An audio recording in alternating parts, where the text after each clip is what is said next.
안녕하세요. 건강 365 아나운서 최인경입니다. 류마티스 질환은 자가 면역 질환으로 지적이 됩니다. 환자들은 면역력이 떨어져 있으면서도 다양한 면역 억제제를 복용하는 경우가 많죠. 그래서 감염병 예방에 특히 신경을 써야 하는데요. 감염병의 위험을 막아주는 예방접종에 있어서 혹시라도 백신이 치료에 방해가 되는 건 아닌지 걱정되는 부분들도 있습니다. 환자들의 건강관리를 위한 예방접종에 있어서 살펴야 하는 부분들 잠시 후에 알아보고요. 나이 들수록 걱정이 더해지는 골다공증에 대해서도 살펴보겠습니다. 건강 365 예민의 아이오 듣고 시작하겠습니다. KBS 라디오 건강 365 함께하고 계십니다. 내 몸이 스스로를 공격하면서 발생하는 건강의 위험을 자가 면역 질환이라고 하죠. 면역력이 떨어지면 세균이나 바이러스에 대처할 힘도 낮아지기 때문에 여러 위험 질환들이 발생할 수 있는데요. 특히 류마티스 질환의 경우에는 처방이 되는 면역 억제제와 치료제들이 있어서 감염병의 위험을 높일 수가 있습니다. 그래서 강조가 되는 류마티스 질환 환자들의 감염병 예방법이 백신입니다. 예방접종이 중요한 거죠. 류마티스 질환을 앓고 있는 환자들에게 필요한 예방 백신. 한양대학교 병원 류마티스 예방접종 클리닉 감염내과 김봉영 교수와 함께합니다. 교수님 안녕하세요. 네, 안녕하세요. 류마티스 질환이라고 하면요. 류마티스 관절염을 떠올리지만 자가 면역 질환들이 많죠. 예, 말씀대로 그 류마티스 질환하면 사실 류마티스 관절염이 가장 좀 친숙하실 겁니다. 예. 하지만 루푸스나 염증성 근육염 혹은 강직성 척추염 등도 류마티스 질환에 포함됩니다. 이들 질환의 공통점은 외부에서 침입한 병원체 등을 공격하여서 우리 몸을 보호해야 될 면역세포가 오히려 우리 몸을 공격하여 염증 반응을 유발하는 것이죠. 예. 이런 자가 면역 질환들 통칭하여서 우리는 그 류마티스 질환이라고 그렇게 부릅니다. 예. 그럼 이런 류마티스 질환자들에게 예방 백신의 중요성이 강조가 되는 건 왜 그렇습니까? 네, 류마티스 질환들은 면역체계 조절 장애가 있는 병이기 때문에 류마티스 환자들에게 병원체가 침입하였을 때 일반인에 비해 잘 대응하지 못하게 되어 감염병이 발생할 확률이 높고요. 예. 그리고 또 발생했을 경우에는 중증 감염병으로 진행할 가능성이 높습니다. 예. 뿐만 아니라 치료 과정에 필수적인 스테로이드나 생물학적 제제를 포함한 여러 가지 면역 억제 제제들도 류마티스 환자들을 감염병에 취약하게 하는 또 다른 원인입니다. 백신은 감염 질환을 예방하는 데 있어 가장 효과적인 방법 중 하나이기 때문에 타 인구 집단에 비해 특히 예방접종이 강조되고 있습니다. 예. 그런데요. 류마티스 질환 환자들은 이 예방접종으로 인해서 혹시 치료에 방해가 되는 건 아닐까, 오히려 위험하진 않을까 걱정하는 부분도 있거든요. 어떨까요? 예, 일각에서는 그 백신이 면역체계를 자극하기 때문에 류마티스 질환 등의 자가면역 질환을 악화시킬 수 있다는 우려가 있습니다만 예. 사실 다수의 연구에서 백신 접종이 자가면역 질환을 악화시키지 않는다고 보고하고 있기 때문에 류마티스 환자들도 안심하고 그 접종을 받으셔도 그 무방하겠습니다. 예. 하지만 그 다른 약물들과 마찬가지로 예방 접종에 부작용이 전혀 없는 건 또 아닌데요. 근데 뭐 백신의 종류나 피접종자의 상태에 따라서 그 간단한 주사 부위에 발진이 일어난다거나 통증이나 부기 혹은 가려움 등의 증상이 발생을 할 수도 있고, 그리고 좀 그 심하게 오신 분들은 전신적으로 두통이나 근육통, 열감 등이 하루 이틀 정도 가실 수는 있습니다. 예. 이 감염병에 취약한 류마티스 질환 환자들에게 백신이 감염 질환을 예방하는 효과가 있다고 하셨습니다. 그래서 오늘은 류마티스 질환자들에게 필요한 예방 백신에 대한 말씀을 주시면 좋겠는데요. 학회에서 강조하고 있는 백신이 8개인 걸로 알고 있습니다. 어떤 기준인 걸까요? 네, 그 예방접종은 사실 종류에 따라서 모든 성인에게 공고되는 것도 있고, 또 특정 연령층이나 혹은 류마티스 질환처럼 특정 질환 혹은 특정 직업을 가진 분들에게 그 특별히 공고된 백신도 있습니다. 예. 앞서 하였듯이 류마티스 환자의 경우에 감염증에 취약하기 때문에 일반 성인들보다 많은 종류의 백신 접종이 공고되고, 예. 몇 년 전에 학회 측에서는 그 말씀하신 대로 8개의 백신을 공고하고 있습니다. 일단 그 백신들을 좀 그 살펴보자면 예. 모든 류마티스 환자뿐만이 아니고 모든 성인에게 공고되는 그 백신 중에서 특히 뭐 인플루엔자, 파상풍 디프테리아 100일에 A형 간염, B형 간염 그 백신 접종을 먼저 공고하고 있고요. 그리고 장운경부암 백신으로 잘 알려져 있는 인유두종 바이러스 백신도 일반 성인들과 마찬가지로 26세 이하의 환자들에게 공고가 되고 있습니다. 일반 성인에게는 공고되지 않지만 류마티스 환자들이 취약군이기 때문에 일반 성인들의 공고되는 앞서 말씀드렸던 그 백신에 더해서 폐렴 사슬알균 백신, 대상포진 백신, 그리고 홍역 볼거리 풍진 백신도 접종이 공고됩니다. 예. 여기서 불활화 백신 6개, 약독화 생백신 2개라고 하던데요. 이게 뭔지 좀 설명을 해주셔야 할 것 같은데요. 백신이 이게 제작하는 방법에 따라서 그 미생물의 일부 물질만을 추출할 수도 있고요. 그리고 혹은 그 미생물을 주입할 수도 있습니다. 불활화 백신은 미생물의 일부 물질만을 좀 추출한 백신이고요. 그리고 생백신은 이런 미생물 직접 그 주입을 하는 건데 질병을 일으키기 어려울 정도로 좀 약화된 미생물을 좀 그 주입한다는 그런 개념입니다. 앞서 그 뭐 류마티스 환자들에게 공고되는 그 8개 백신 중에서 그중 2가지 대상포진 백신과 그리고 홍역 볼거리 풍진 백신이 생백신에 해당되고요. 나머지는 모두 불활화 백신에 해당됩니다. 사실 이게 그 차이점이 좀 그 강조가 되는 게 이게 부작용 측면인데요. 그 임신 중이거나 특히 면역 기능이 심각하게 저하된 경우에 이런 그 약독화 생백신을 투여받게 되면 뭐 태아에 영향을 미친다거나 아니면 실제 질환으로 이어질 수 있기 때문에 좀 주의를 요하게 되고요. 불활화 백신 같은 경우에 사실은 이런 그 부작용에 대한 이슈는 좀 덜하기 때문에 어떻게 보면 그 안전성 측면에서는 그 불활화 백신이 그 생백신들에 비해서 조금 더 그 유리하다고 볼 수가 있겠습니다. 그럼 면역 억제제를 투약 중이라면 약독화 생백신은 피해야 하는 거네요? 예, 맞습니다. 면역 억제제를 복용하신 분들은 특히 생백신은 가급적이면 피해야 되는데요. 하지만 그 반드시 모든 환자들이 다 피해야 될 거는 아니고, 왜냐하면 면역 억제도 어떤 분들은 정도가 좀 그 강하신 분들, 어떤 분들 약하신 분들이 있기 때문에 특히 뭐 면역 억제제가 그 정도가 약한 분들은 환자 개인별로 위험이나 그 이득을 그 평가해서 제한적으로 이런 생백신도 접종을 고려할 수가 있습니다. 때문에 가장 중요한 것은 이런 그 백신 접종을 고민할 때 혼자 고민하지 마시고 전문가에게 방문해서 전문가와의 상담을 받으실 것을 권고드립니다. 그런데 환자들이 어떤 검사를 언제 받았는지에 대한 확인도 중요하다고 들었습니다. 뭐 사실 이런 백신이 과거에 좀 접종을 받았다고 하면 또 다시 뭐 받을 필요까지는 굳이 없겠죠, 사실은.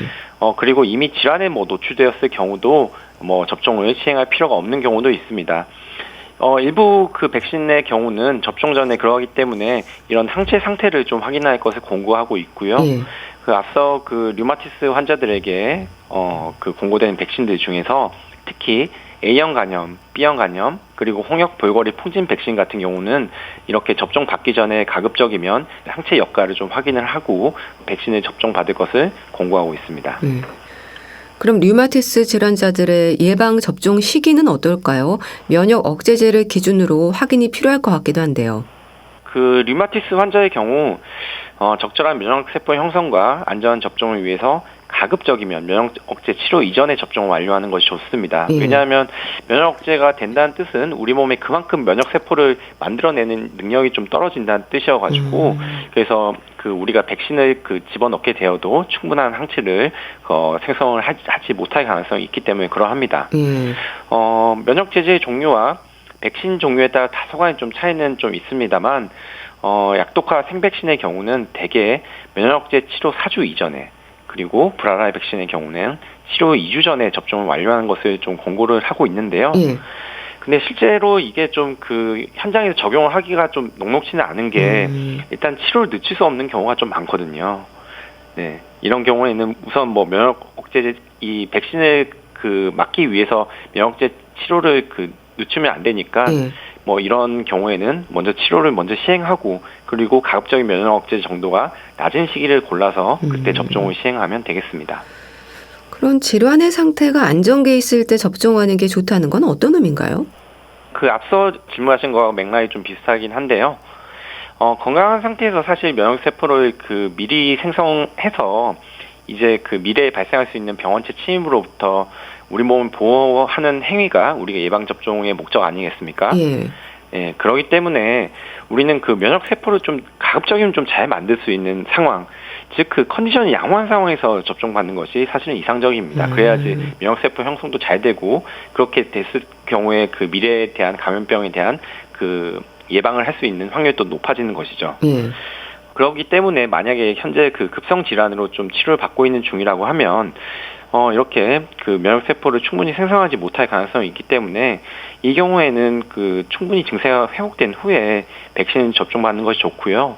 이렇게 예방 목적이니까 그 사실 급할 이유는 없습니다. 우리 몸이 그 미래에 다가올 그런 그 두려움에 그 대비를 하는 것이지 지금 현재 이게 예방 접종이 아주 급한 건 아니니까 일단 그 컨디션이 안 좋으실 때는 급한 불부터 좀 끄시고 그리고 컨디션이 충분히 그 호전되었을 때 그때 그 받으실 것은 좀 권고드리고요.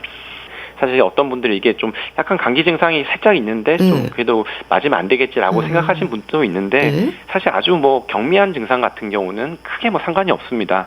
이게 뭐 열도 없고 그냥 가벼운 기침이나 가래 정도 있는 그 정도 감기는 충분히 뭐 예방 접종을 그때 받으셔도 면역 세포도 잘 형성을 하고 그리고 그 예방 접종에 따른 부작용이 더 증가하는 것도 아니니까 그 정도 컨디션에서는 좀 안심하고 좀 맞으실 것을 권고드립니다. 예.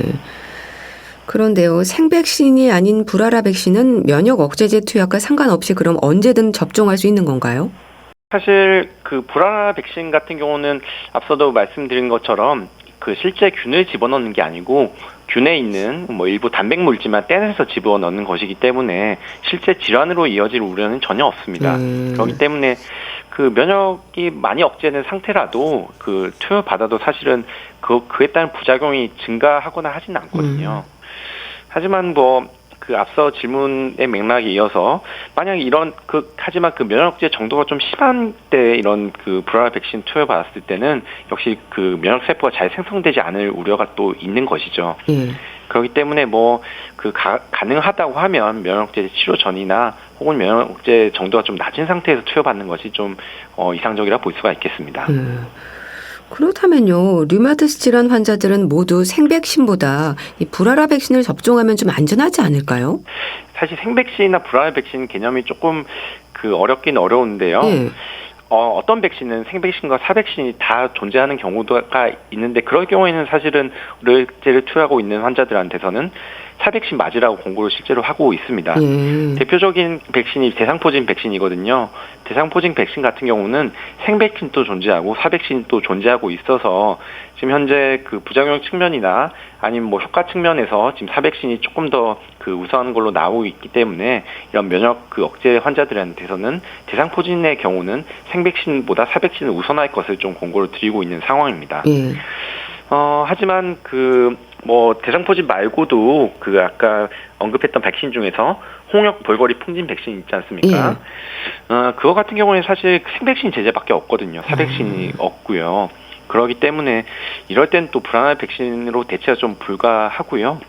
그래도 좀 뭐 어떻게 보면 다행이라고 좀 볼 수가 있는 점은 사실은 그 생백신보다 사백신 종류가 좀 훨씬 더 많기 때문에 그래서 대부분 백신들은 사실은 그 크게 그 고민 안 하고 맞으셔도 되는데 일부 백신에 대해서는 조금 주의를 요한다. 그 정도로 말씀드리겠습니다. 류마티스 질환 환자들에게 필요한 불아라 예방 백신, B형 간염을 비롯해서 이제 종류가 좀 많다고 들었는데요. 알려주세요. 네, 그 앞서 언급드렸던 백신 중에서 그러니까 일부 몇 가지 백신을 제외하고는 다 그 이렇게 불아라 백신, 사백신이라고 보시면 되겠습니다. 그 앞서 언급드렸던 백신 중에서는 특히 그 인플루엔자, 그 파상풍 딥테리아 100일에 A형 간염, B형 간염, 그리고 자궁경부암, 마지막으로 폐렴 사슬알균 백신이 불아라 백신이고요. 뭐 앞서도 언급드렸던 대상포진 같은 경우도 이제 불아라 백신이 그 얼마 전에 국내에 도입되어서 좀 이용이 가능한 상태이고요. 반대로 그 류마티스 환자들이 조금 그 고민을 해봐야 되는 백신은 아까 언급드린 홍역 볼거리 풍진 백신, 이건 뭐 생백신밖에 존재를 하지 않으니까요. 그리고 그 여행 그 일부 남미 국가나 아프리카로 여행 갈 때 그 저희가 증명서를 그 내밀기 위해서 맞아야 되는 황열 백신 같은 경우는 생백신이기 때문에 조금 그 주의를 요합니다. 간염의 경우에는 항체 검사부터 진행이 되나요? 네, A형 간염, B형 간염이 조금 다르긴 한데요. A형 간염 같은 경우는 사실 40세 미만 성인에서는 항체가 존재하는 경우가 좀 거의 없거든요. 그렇기 때문에 과거에 그 A형 간염을 알았거나 혹은 백신을 맞았거나 하는 그런 그 과거력이 없는 경우에서는 그냥 항체 검사 없이 바로 그 접종을 진행하는 것을 권고를 하고 있습니다, 실제로. 하지만 그 40세 이상에서는 알게 모르게 또 이렇게 그 A형 간염을 앓고 지나가신 분들이 꽤 있어서 이런 경우에는 40세 이상에서는 그 항체 검사를 좀 미리 좀 수행을 하고 거기서 만약에 항체가 없는 경우에 A형 간염 좀 맞으라고 그렇게 공고를 하고 있고요.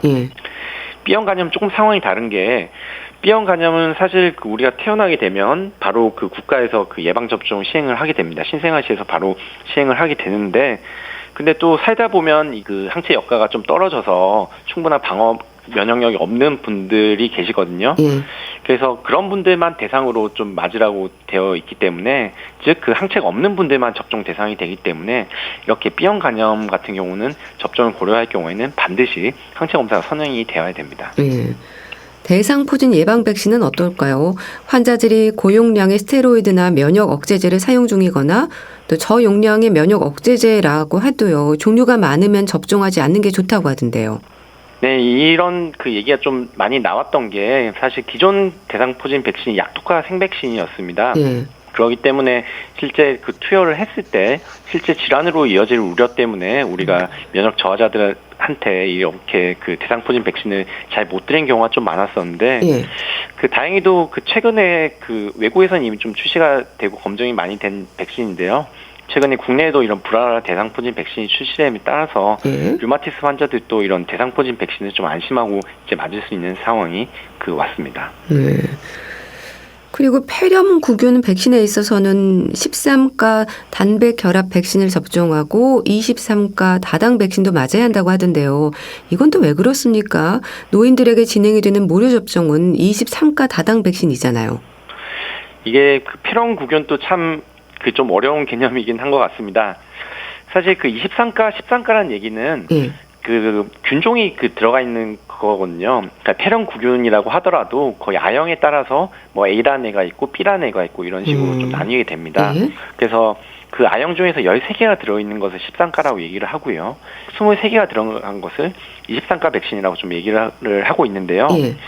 그렇게 생각하면 사실은 그 많은 종류의 그 균이 포함되어 있으면 좀 더 효과가 또 좋을 것이다라고 좀 생각을 좀 할 수가 있는데 근데 문제가 이런 그 백신에 포함된 약제 제조 기술의 차이 때문에 사실 효과 측면에서는 오히려 그 종류가 좀 적더라도 단백결합 백신이 효과가 좀 높은 것으로 알려져 있거든요. 그 이렇게 고형군 같은 경우는 좀 많은 그 균도 커버를 또 해야 되면서 효과도 좋아야 되니까 두 개 다 맞아라 이런 식으로 지금 공고를 하고 있는 상황이고요. 그리고 국가에서 그 노인들에게 그 진행한 무료 접종은 그 말씀대로 23가 백신으로 좀 진행을 하고 있으니까 이게 특히 뭐 류마티스 그 환자분들은 그 동네 보건소나 그런 데서 23가 백신을 좀 접종 받으셨다고 하더라도 다시 그 병원에 가셔가지고 13가 백신까지 좀 그 접종 받으실 것을 공고드리고 있습니다. 그럼 순서는 바뀌어도 되는 건가요? 네, 이 부분도 사실 조금 그 복잡한 부분이긴 합니다. 이게 그 순서에 좀 차이가 좀 있어가지고 사실 이게 좀 헷갈린 부분이긴 한데요. 일단 좀 기억을 해두셔야 될 것은 기본적으로 23가 백신을 먼저 투여받고 받은 경우에는 13가 백신은 1년의 간격을 좀 띄워둬야 됩니다. 하지만 반대로 13가 백신을 먼저 맞은 경우에는 2개월 이후에 23가 백신을 맞아도 상관이 없습니다. 사람들이 당연히 그 연구를 해봤겠죠. 연구를 좀 해보니까 이게 23가 다당 백신을 먼저 투여받고 13가 단백 백신을 나중에 투여받게 되면 면역세포가 좀 잘 형성되지 않는다는 연구 결과가 있어가지고 그래서 아까 1년이라는 그런 그 간격은 최소한 좀 둬야지 그래야지 그 이런 면역세포 형성에 방해를 받지 않는다 이게 이론적인 근거고요. 반대로 13가 백신을 같은 경우는 당연히 그 먼저 투여했을 때 좀 큰 뭐 영향을 미치지 않더라 그런 그 연구 결과가 있기 때문에 13가를 먼저 맞았을 때는 2개월만 그 간격을 띄우면 된다 이렇게 알고 계시면 되겠습니다. 이 백신 접종은요 하루에 여러 종류의 백신을 동시에 맞아도 괜찮은가요? 사실 이 부분도 뭐 많은 분들이 특히 뭐 부작용 측면에서 많이 좀 우려하시는 부분인데 일단 그 답변은 간결하게 말씀드려서 하루에 뭐 몇 개를 맞아도 전혀 상관이 없습니다. 여러 가지 그 연구들로 증명이 된 바가 있는데요. 하루에 여러 가지 그 백신을 동시에 접종하더라도 효과가 감소하거나 이상 반응이 증가하지 않는다는 것은 뭐 잘 좀 그 증명이 됐기 때문에 안심하고 맞으셔도 되시고요.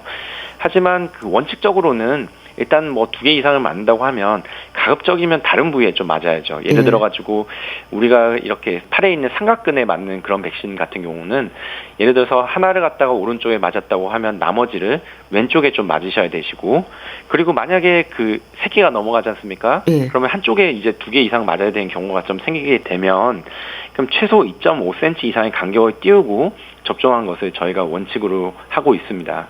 그 이유는 그 백신을 맞았을 때 그 부위가 빨갛게 붓고 막 그런 경우가 있는데 만약에 2.5cm 정도의 간격을 띄우지 않는다고 하면 어떤 백신 때문에 이렇게 붓고 뭐 부작용이 생겼는지 그것도 좀 정확히 판정을 할 수가 없고, 그리고 혹시 그럴 일은 사실 많지는 않지만 그 약물이 그 2개가 동시에 들어감에 따라서 서로 좀 교란작용 같은 게 발생할 수 있는 우려가 있기 때문에 그렇게 2.5cm 간격을 좀 둘 것을 권고하고 있습니다. 류마티스 질환을 앓고 있는 환자들은 면역 억제제를 사용하기 때문에 면역력 저하로 인한 감염병의 위험이 있다고 하셨습니다. 근데 예방접종에 있어서 불안하고 부담을 갖는 분들에게 어떤 말씀을 주실까요? 부작용의 위험은 없을지도 걱정을 하시는데요. 좀 다행인 점은 사실 이 부분에 있어서 우리나라에서 백신의 신뢰도가 좀 높은 국가에서 좀 그 다행인 점이긴 한데요. 근데 여전히 그럼에도 불구하고 좀 그 백신에 대한 부작용에 대한 우려가 좀 많은 분들이 좀 계시긴 합니다. 말씀드리고 싶은 부분은 예방접종의 경우는 감염병은 진행되기 전에 우리 몸에 미리 면역세포를 만들어가지고 여러 가지 감염성 질환을 예방할 수 있는 매우 중요하고 매우 효과적인 방법이거든요. 사실 병에 걸리기 전에 예방하는 게 그게 좀 베스트지 않습니까? 그렇기 때문에 좀 부작용을 걱정을 하는 것보다 오히려 적극적으로 우리가 좀 맞을 수 있는 걸 맞아가지고 미래에 좀 다가올 수 있는 그런 감염병에 대비하는 것이 무척 좀 중요하다 좀 생각을 좀 하고 있고요. 그리고 요즘에 또 고무적인 부분은 과거에는 사실은 아이들에게 필요한 백신들만 좀 주로 개발이 되고 그랬는데 요즘에는 좀 인구도 고령화되고 기술도 좀 많이 발달함에 따라서 사실 이런 취약한 면역 저하자들이나 고령자들에게 좀 효과적인 백신이 좀 많이 좀 출시가 되었습니다. 그렇기 때문에 좀 안심하고 좀 맞으셔도 되시고, 무엇보다 지금 제일 중요한 건 사실 현재 시판되고 있는 백신들이 그냥 무턱대고 나온 것들이 아니고 충분한 동물 실험 그리고 임상시험까지 대규모 임상시험까지 거쳐서 개발된 것이기 때문에 안전하고 효과적이라는 것을 다시 한번 좀 강조를 드리고 안심하고 접종 받으실 것을 다시 한번 당부드립니다. 네. 한양대학교 병원 류마티스 예방접종 클리닉 감염내과 김봉영 교수와 함께했습니다. 말씀 감사합니다. 네, 감사합니다. KBS 라디오 건강365 함께하고 계신데요. 윤형주의 즐거운 하이킹 듣고 다시 오겠습니다.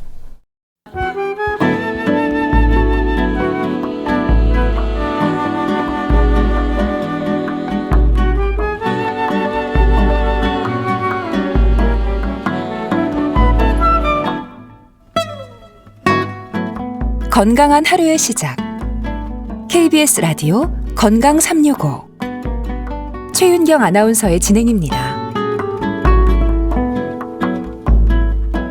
KBS 라디오 건강365 함께하고 계십니다.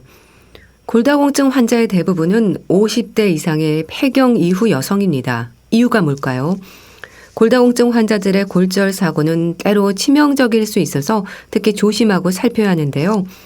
골절 사고를 당하기 전까지는 골다공증인 줄 몰랐다는 분들도 많습니다. 골다공증과 골감소증, 골밀도 검사를 통한 점수를 확인해야 하지 않을까 싶은데요. 대한의사협회 백현옥 부회장과 함께합니다. 안녕하세요. 네, 안녕하십니까. 골다공증 환자의 대부분이요. 50대 이상 폐경기 이후의 여성으로 알고 있습니다. 호르몬과 연결이 되는 부분일까요? 정확하십니다. 네. 여성 호르몬인 에스트로겐은 사실은 골밀도를 유지하는 데 굉장히 중요하거든요. 네. 근데 폐경이 되면 갑자기 에스트로겐이 감소가 되잖아요.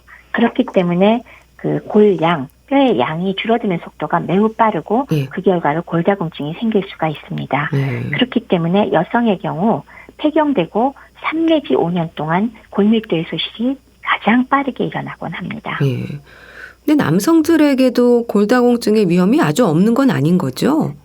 남성이 여성보다 골다공증 빈도가 낮아서 다 무시하기는 하지만 없지 않습니다. 위험이 없지 않고요. 실제로 보건의료 자료에 의하면은 남성 환자가 전체 골다공증 환자 중에 5.6%였거든요. 그러니까 전체 비하면 좀 적긴 적죠. 나머지가 전부 여성이란 얘기니까. 그런데 60대에서 여성은 가장 많이 골다공증이 심하거든요. 병원을 많이 찾고. 근데 남성은 70대에 많이 발견이 되고 병원을 찾게 되고요. 이게 전체 남성 환자의 38%, 약 40% 가까이 차지하고 있어요. 그렇기 때문에 골다공증의 경우, 남성의 경우, 여성은 폐경하고 연관이 되지만은 그냥 나이가 들면서 점점 심해지면서 70대 이후에 많이 나타나는데, 문제는 남성이 무관심으로 골다공증 쪽을 아예 생각을 안 한다는 겁니다. 그래서 골절이 생긴 다음에야 알게 되는 경우가 많고요. 또 두 번째는 골절의 그 골밀도에 나쁜 영향을 미치는 생활 습관을 또 남성들이 많이 갖고 있어요. 예를 들면 담배도 많이 피고 음주량도 많고 카페인도 섭취 과다고 이런 문제가 있거든요. 그래서 골절의 발생률만 놓고 보면 여성의 절반밖에 안 되지만 골절이 생겼다. 그러면 사망률이 남성이 훨씬 높다는 거. 그렇기 때문에 골다공증의 위험이 없는 거 아니라서 신경도 써야 될 뿐더러 골절로 인한 사망률이 남성이 일단 발생하면 훨씬 높다는 걸 염두에 두고 신경을 좀 써야 되겠습니다. 그래서 남성이라 그래도 70세가 넘었다면 매년 골밀도 검사를 받는 것을 적극적으로 권장하고 있습니다. 그럼 흔히 말하는 골량의 차이라는 게 뭘 의미하는 건가요? 골양이라는 건 뼈의 양이라고 지금 말 그대로는 그런데 뼈 속에 칼슘을 포함한 모든 무기질의 양을 말합니다. 그러면 골밀도는 도대체 이거에 비해서 뭐냐? 일정 용적당 무기질의 양을 얘기하기 때문에 그 비교를 하려고 할 때는 골밀도가 상호 비교가 훨씬 쉽겠죠. 그래서 골량이 충분하다. 그럼 바로 뼈의 밀도가 치밀하고 높다는 의미고 골절 가능성이 적다는 뜻이라고 해석을 하면 되겠습니다. 그러니까 말하자면 남성과 비교할 때 골량 자체가 적은 데다 폐경이 되면서 호르몬 수치가 떨어지고 골밀도가 낮아지는 게 노년기 여성들에게 골다공증 위험이 높은 거네요. 정확하십니다. 말씀드렸다시피 남녀 발생 빈도 차이는 두 가지죠. 하나는 남녀 간의 골격 차이. 그래서 남성이 아무래도 뼈가 크고 그다음에 뼈의 겉에 단단한 부분이 더 두껍거든요. 그래서 골량이 다르다. 그렇기 때문에 어느 정도 줄어들어도 좀 더 오래 버틸 수 있다는 그 차이가 하나 있고요. 두 번째는 호르몬인데 바로 남성과 다르게 여성은 폐경으로 인해서 호르몬 변화가 급격하게 오거든요. 그렇기 때문에 일반적으로 숫자만 놓고 보면 노년기 여성이 남성에 비해서 골다공증 위험이 현저하게 높습니다. 그러나 아까 말씀드렸듯이 일단 골절이 동반됐을 때는 남성 노인이 더 위험하다라는 거를 한 번 더 강조하겠습니다. 골다공증 진단에 사용이 되는 골밀도는 T 점수로 기록이 되지 않습니까? 진단 기준이 어느 정도인가요? 일반적인 골다공증 진단에 사용하는 기계는 덱사라고 해 이중 에너지 방사선 흡수 측정법을 이용해서 우리가 검사를 하는데 항상 그 검사를 하고 나면은 숫자를 병원에서 얘기를 하죠. 뭐 1이에요, 2예요, 3이에요. 그러고 그래서 이게 뭐냐? 이 T스코어, T 점수는 골다공증 여부를 판단할 때 쓰는데 간단히 얘기해서 동일한 성별에서 그러니까 여성이면 여성, 남성이면 남성에서 젊은 성인 집단, 그러니까 건강한 젊은 성인 집단의 평균 골밀도와 비교해서 표준 편차를 나타낸 값입니다.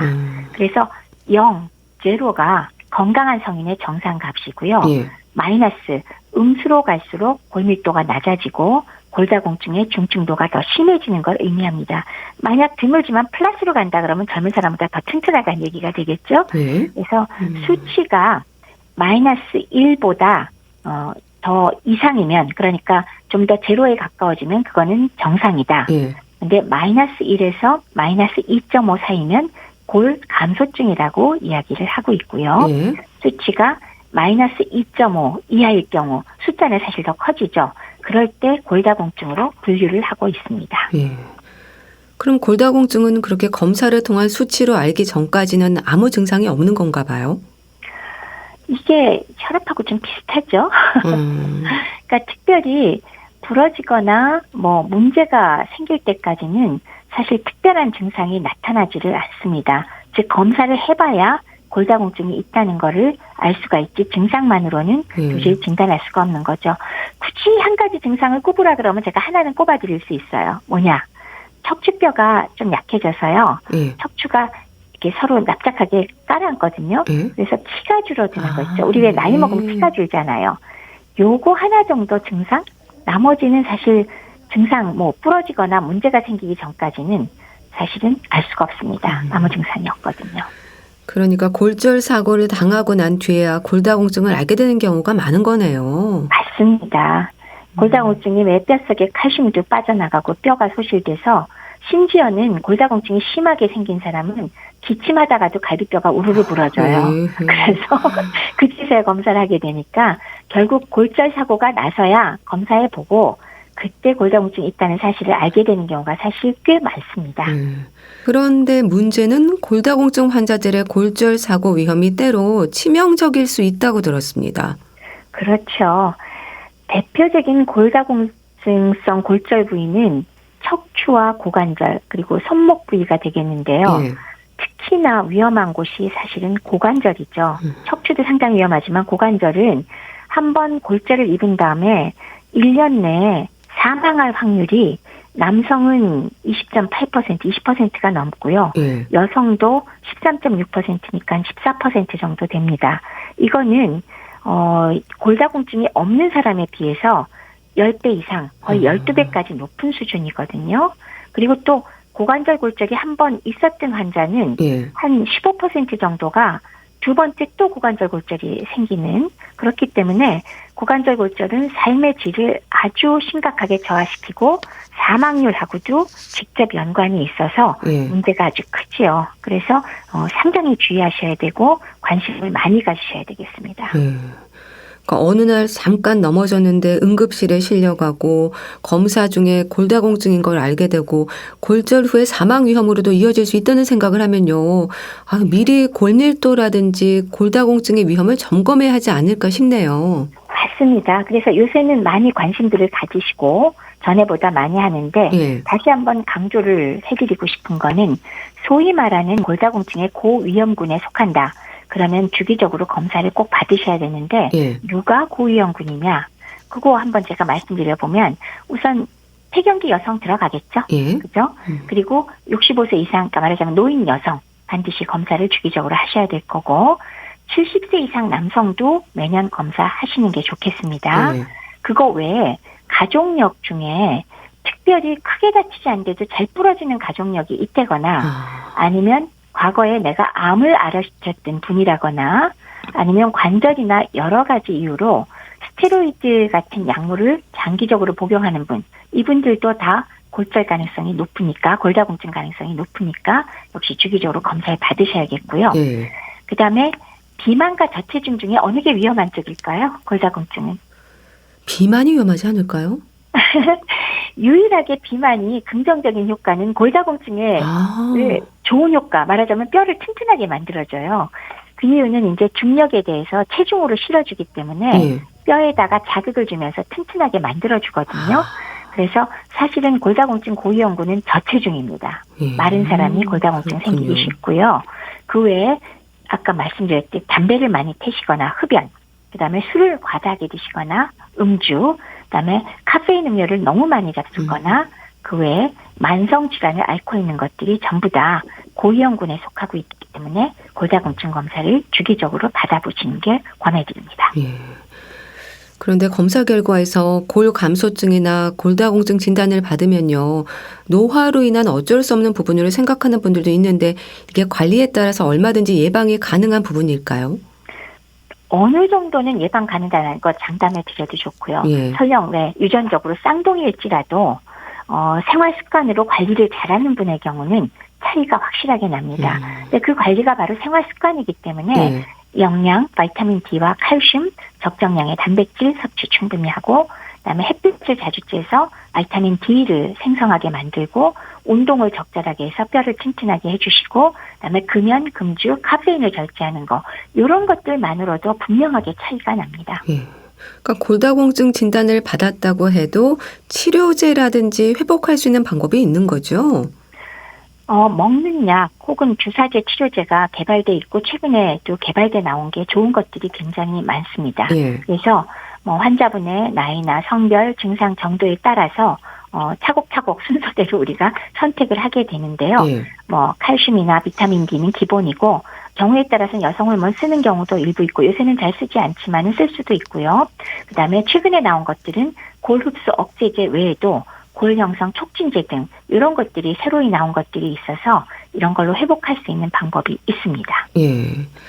그렇게 약물 치료와 함께 이제 말씀하셨듯이 영양이나 운동까지 강조가 되는 부분들이 많지 않을까 싶은데 어떨까요?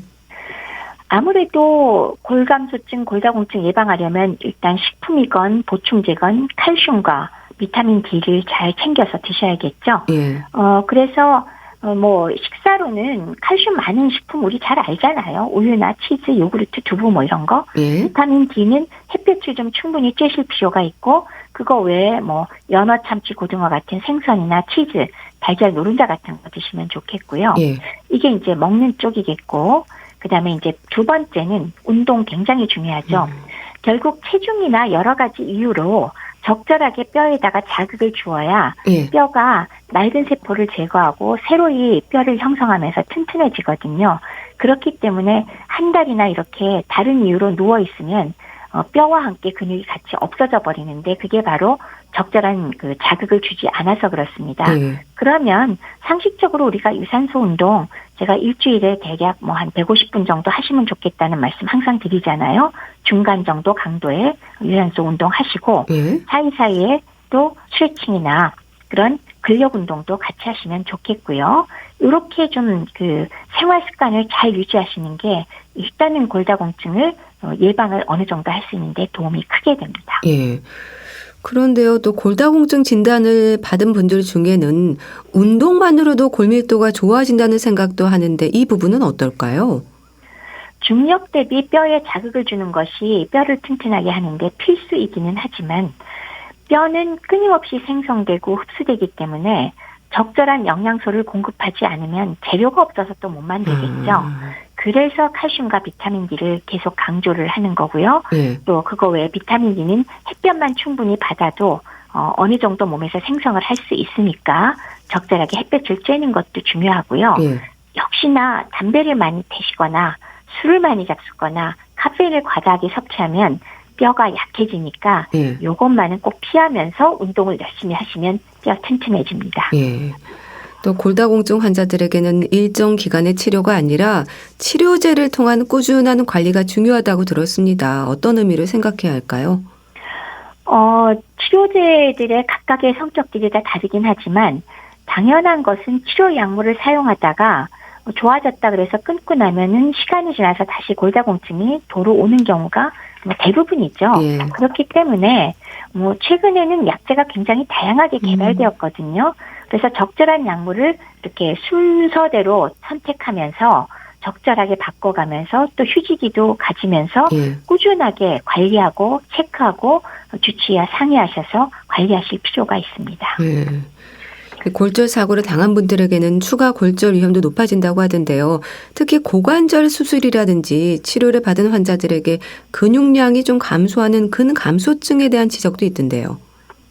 고관절 골절은 한번 골절되면 일상으로 돌아가는데 시간이 많이 걸리잖아요. 근데 그 뜻은 뭐냐면 결국 잘 못 움직이고 활동량이 현저하게 줄어든 기간이 상당히 길고 그 기간이 길수록 골다공증도 악화되지만 근육량도 함께 악화가 돼서 근감소증이 동반되게 되죠. 근데 이거는 근감소증으로 근육이 약화돼서 근력이 감소하면 또 그것 때문에도 활동량 감소가 또 이어지고요. 그래서 낙상 가능성이 더 높아지고 또 골밀도도 감소하기 때문에 추가 골절 가능성이 매우 높아지는 이런 문제들이 생기니까요. 일종의 악순환이라고 할까요? 그래서 빨리 일상으로 돌아가서 열심히 운동하고 움직이고 영양이나 이런 거 보충을 충분히 하실 필요가 있는 거죠. 그렇게 근감소증으로 인한 또 다른 골다공증의 위험 인자가 되는 거네요. 그렇죠. 척추 골절의 경우에도 다시 골절이 되는 경우가 골다공증이 없는 분들과 비교할 때 무척 높다고 들었습니다. 척추의 압박골절 자체가 골다공증이 없는 사람의 경우는 그렇게 잘 오지 않아요. 예. 뭐 외상으로 올 수는 있지만은, 근데 골다공증이 있을 때는 그렇게 아주 큰 외상을 입지 않더라도 경미한 자극에도 압박골절이 발생할 수 있고요. 또 골조류의 통증으로 활동을 줄이면 골다공증과 근감소증이 또 심화되니까 그로 인해서 재골절 가능성이 훨씬 더 높아지지요.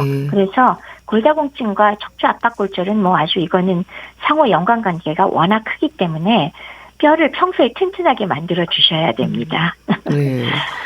뭐 치료제에 대해서도 골 흡수 억제제, 골 형성 촉진제가 있던데 좀 어렵습니다. 설명을 좀 해주세요. 왜 뼈는 왜 우리가 왜 돌멩이라든지 왜 목재라든지 그런 거하고 다르게 우리 생각에는 워낙 딱딱하니까 이게 마치 무생물처럼 변화가 없는 것 같은데 그렇지 않거든요. 뼈에는 끊임없이 생성과 흡수, 그러니까 새로 생기는 조골세포가 있고 또 녹여내리는 세포가 있기 때문에 이것의 균형을 잘 맞춰야지 튼튼한 뼈를 유지하게 됩니다. 그렇기 때문에 이제 칼슘이나 여성호르몬제도 일부 사용하긴 하지만 골 흡수 억제제를 사용하면 골이 흡수돼서 줄어드는 것을 막게 되기 때문에 골밀도가 올라가게 되죠. 그게 이제 고전적인 골밀도 약 중에서 가장 먼저 개발된 약이고요. 비스포스포네이트, 뭐 알렌드로네이트 이런 것들이 잘 알려져 있습니다. 아마 근데 이제 여기에 비해서 골 형성 촉진제는 이런 것들이 효과가 없을 경우에 뼈의 생성을 돕는 약으로서 사용을 하게 되는데 맨 처음에 나온 거는 부갑상선 호르몬제인 테리파라타이드라는 게 있습니다. 근데 요 골형성 촉진제는 주사제로 보통 사용을 하거든요. 근데 최근에는 이런 골 흡수 억제제도 좀 더 개발이 되고 골 형성 촉진제도 개발이 되고 심지어는 이 두 가지 특성을 다 가지고 있는 약물들도 개발돼서 시판되고 있는데 이건 대부분은 이제 주사제가 많긴 하지만 효과도 좋고 그런데 가격이 좀 비싼 게 문제입니다. 그러면 치료제를 평생 복용해야 하는 건가요? 치료제를 중간에 중단하는 분들도 많고 그래서 위험하다는 지적도 있던데요. 치료제의 종류에 따라 다르긴 하지만 과거에 비해서 투여를 좀 편하게 하기 위해서 가령 매일 먹던 거를 주 1회 복용하기도 하는 것도 나왔고요. 심지어는 월 1회 혹은 연 1회, 1년에 한 번 주사제로 개발된 것도 있어요. 그리고 가령 뭐 부갑상선 호르몬제 같은 경우는 원칙상 2년까지만 유지하라라고 이제 규정은 돼 있긴 하고 새로 개발된 약들도 사용할 수 있는 기간들이 어느 정도는 정해져 있습니다. 뭐 그 외에 6개월에 한 번 주사 맞는 제제인 데노스마비라는 약도 있고 한 달에 한 번 맞는 주사제인 로모서주마비라는 것들 이런 거는 뭐 1년간 맞을 수 있는데 이런 것들을 그 기간을 잘 따져가면서 장기로 쓰는 약들과 적절하게 이렇게 그 다음번에는 이걸로 유지를 시켜주고 약간의 휴지기를 가져주고 이런 스케줄을 정할 수가 있거든요. 그래서 제가 주치의를 정하시고 잘 상의하셔서 원칙적으로 평생 관리를 하시라 그런 말씀을 드리고 싶습니다. 골다공증 환자들의 치료와 함께 강조가 되는 생활 습관 또 예방에 도움이 되는 부분들 짚어주세요. 우선은 주기적인 골밀도 검사 꼭 하시라는 말씀 드려야 되겠습니다. 특히나 폐경기된 여성 그리고 65세 이상 여성은 매년 측정을 하도록 하시고요. 70세 이상의 남성도 매년 하도록 하시고 여성이건 남성이건 골다공증에 가족력이 있거나 저체중이 있거나 만성질환을 앓거나 장기간 스테로이드 같은 약물을 복용하거나 과도한 흡연, 음주자라면 고위험군에 속하기 때문에 50대부터 골밀도 검사를 매년 하시기를 권해드립니다. 두 번째는 뼈의 건강을 챙길 수 있는 식사 습관과 햇볕 쬐기를 잘 하시는 게 중요하고요. 칼슘과 비타민 D가 충분한 음식, 그리고 적절한 단백질 음식, 그리고 햇빛으로 합성할 수 있게끔 비타민 D가 합성될 수 있도록 일주일에 2번 정도는 햇볕을 쬐다. 이런 것들을 지키도록 하시고요. 그다음에 과도한 음주, 흡연, 카페인 피하시라. 뭐 이런 것들은 계속 말씀을 드렸습니다. 그다음에 세 번째는 운동이 중요하죠. 그래서 체중 부하 운동으로 뭐 걷기, 조깅 이런 것들을 뭐 주당 한 150분 정도 해주시면 제일 좋고요. 거기에 더해가지고 만약에 뭐 관절 뭐 이런 문제가 있다면 자기한테 맞는 운동을 고르긴 해야 되는데 요점은 수영 같은 거는 사실 골밀도에 크게 도움이 안 되잖아요. 중력이 별로 작용을 안 하기 때문에. 그래서 걷기라든지 계단 오르기라든지 뭐 등산이라든지 이런 것들이 상당히 도움이 되기 때문에 이런 운동을 자기한테 맞게 골라서 하실 필요가 있습니다. 네. 대한의사협회 백현옥 부회장과 함께했는데요. 말씀 감사합니다. 네, 감사합니다. 샤프의 연극이 끝나고 난 후 보내드리면서 인사드릴게요. 건강365 아나운서 최인경이었습니다. 고맙습니다.